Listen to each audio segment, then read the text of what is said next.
to realize most of the land problem we have in Cameroon and Farquhar that we are talking of, you realize that the ancestors failed, first of all, to demarcate and to bring up people who know their land boundaries, because there are so many villages that the youth don't even know their land boundaries.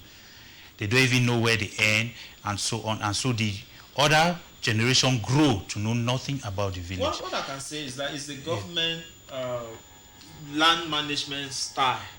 When they come to the community and say all lands belongs to the government. Yeah. It means that the government has priority. If the government map a particular environment and say that I'm going to develop this environment in this particular way, there's nothing you can do. And let me tell you, the city, as you see, a city like Buea already has a land planning type, map document.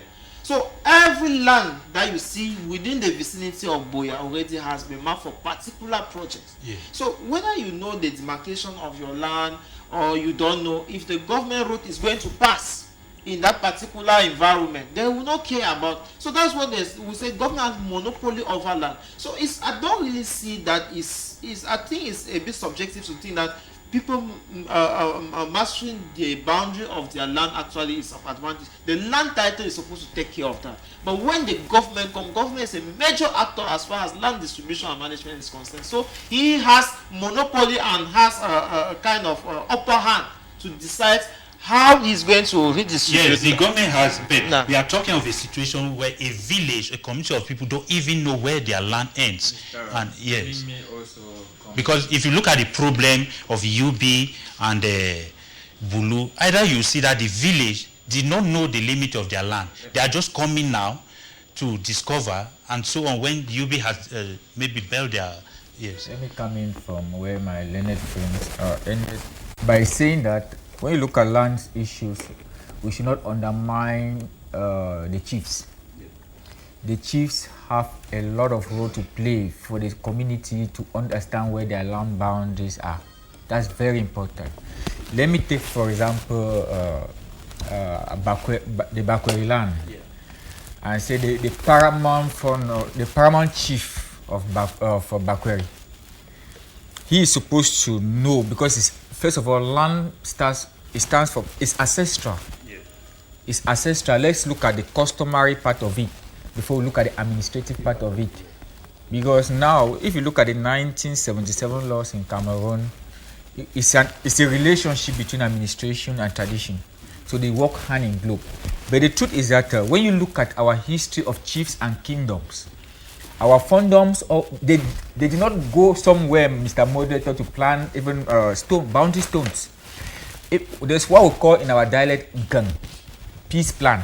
Yes, there are certain plans. Peace plan. That chiefs, like let me say between Bafun Mankon, they knew their boundary from there. In those days before the administration even came up. Even in our quarters, mostly in the northwest, there's a situation where your house end like this, then come the peace plan. It divides your there's a boundary between your house and your neighbor's house, where the quarter heads are aware. Where the quarter heads, first of all, in the quarter are aware, and when there's any land dispute, you, the person, now table it. If your neighbor encroach into your land, the quarter, you table your complaint to the quarter head. The quarter head send traditional councils of the quarter to come and investigate. I've seen situations where even we have land in our village that was bought by my father, where we had that peace plan, and somebody encroached into the land and started tilling. But the peace plan is still there, indicating that that is our land, Mr. Moderator. But you have seen what the man has entered our land, tilled our land. You see it for yourself. It's clear. So we start blaming our chiefs. Our chiefs must work in collaboration with all their quarter heads and their sub-chiefs to understand issues of land boundaries and land conflicts and land disputes. And they have to be honest. We have seen situations where chiefs have even sold land to strangers, that the land were owned by occupants of that environment, and conflict starts. Now, I want to blame the chiefs also. The chiefs should also know their land. They should know their land boundaries and they should have documents. They should have documents that signifies that it is their land. Like land certificate, as we are talking, to have a land title, because it's not everybody that has the right to have a land title. You must reach a certain age. And I want to also talk. Women do not also. Yes, and I want to also. The recent, even women own land. Okay, and I want to end by also saying that we also have conflict between the tender board, the senior divisional officer and the divisional officer. There are many at times when there is land conflict in a subdivision, the DO, the SDO will send a secretary, and that secretary is from the Ministry of Land Tenure. And the secretary that comes from the Ministry of Land Tenure is an expert. But that expert, Mr. Moderator, will not understand the land boundary.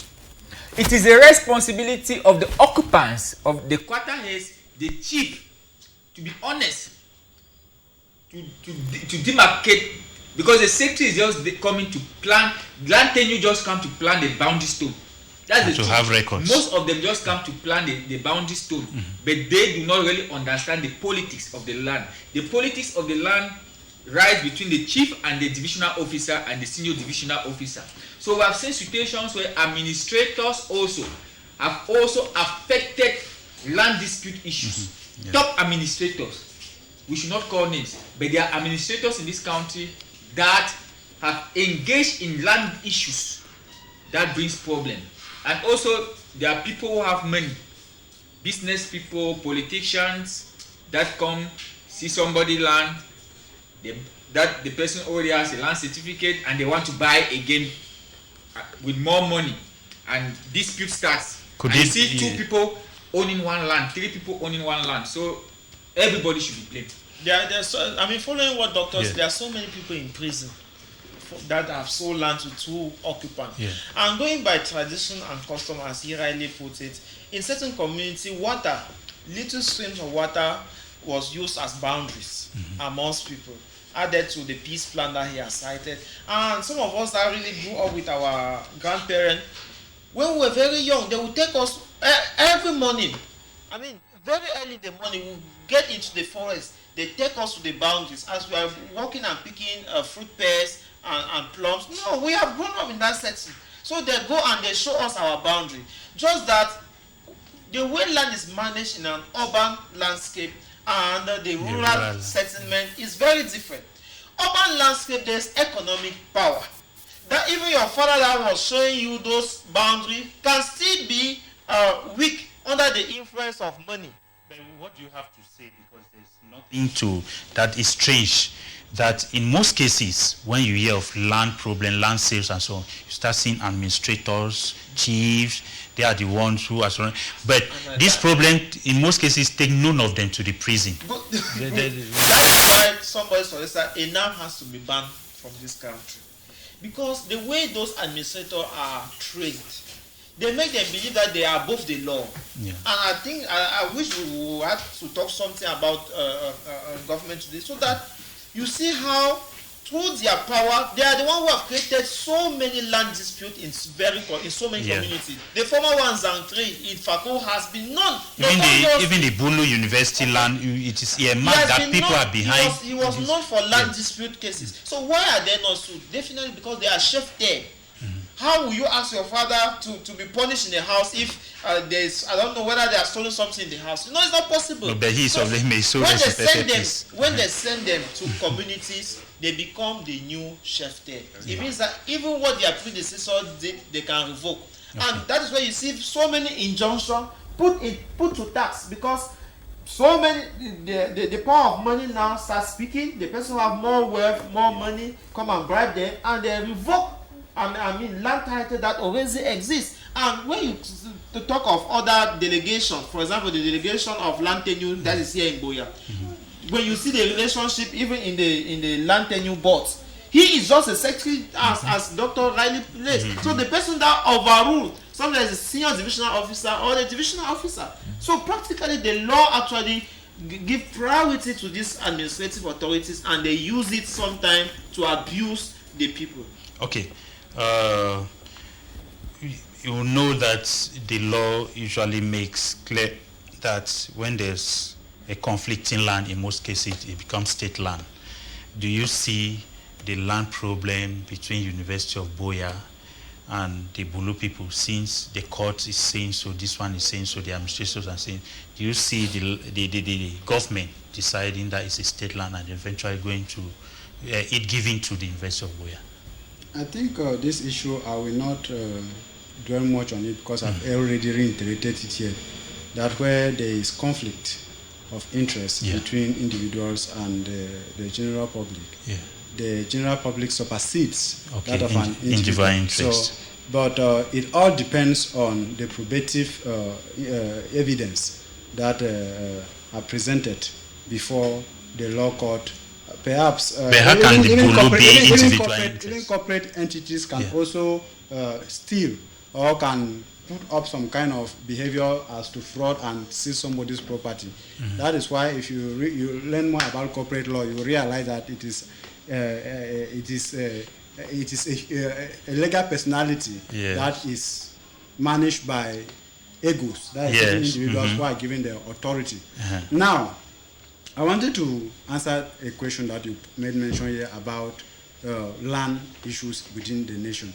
You realize that in the olden days, if you grew up, you realize that there was intertribal war almost in all regions, where people go and fight and hundreds and thousands of people die simply because the other person is saying that my land boundary is here, and the other man is arguing that no, I'm the one who has the land boundary. Maybe simply because the population was gradually growing, and as it's growing, the people are gradually they need more land to occupy, or simply because they have subsequently known the value for land over time, and there's a need to occupy majority of the land. Now, once that happens, this is to show you that this issue of land that we see today, and we are talking on the platform and giving a lot of argument, did not start today.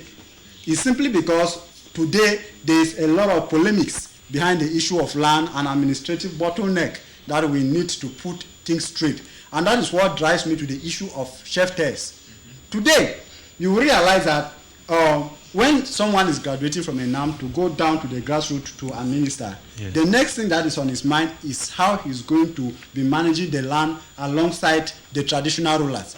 And that is why some of them go there and even impose new chiefs on the community than those that have been there, simply because those new chiefs have promised to align with them for their own interest. Some people some of those just live from communities. I'm not pointing my finger at anyone, but some of them live from communities with land titles embedded in other people's name, or they sold to others and the money put in some ventures that you will never be disclosed to you. So now, the chief desires too to amass wealth is another quest. You know, our chiefs today believe that it's not the respect that their subject gives to them that makes them popular. It's the amount of money they have in their coffers that makes them popular. And that is why most of them prefer to have enough land for their personal use, then sell part of it to make a name. And some of them feel that when they align with these chepters, these DOs and whatsoever that are also in charge of land, what they will get is projection before political entities. So as for their name to go far. Now, as for the issue of land, what I want to say is that land is the highest disease, more than HIV, that kills. Because whenever there is a conflict in land issues between two persons, just know that one of them will die early. I have seen that in Munyenge, where somebody goes to the farm and he just lied and he's gone. And he's gone. So I don't know. Okay. Now let's look at the other part of this, the last part of this topic, which is the chieftaincy wranglings that we have. You know, there is a lot, just as you started,